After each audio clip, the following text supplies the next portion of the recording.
In this simple video tutorial, I'm going to share with you how to log out of TikTok on all devices. This ensures that no one else can access your personal information, messages, or activity, especially if you've logged in on a shared or public device.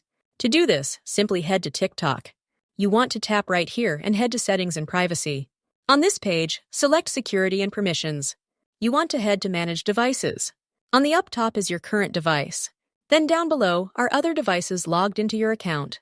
To remove or log out untrusted or all devices, simply tap on the delete icon next to the device you want to log out, and tap on Remove. That device will get removed successfully and lose access to your TikTok account ever again. The bonus tip is to go ahead and also change your password.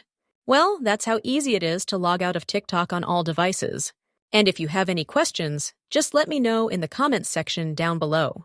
Please don't forget to leave a like, share, and subscribe for more informative tutorials like this one.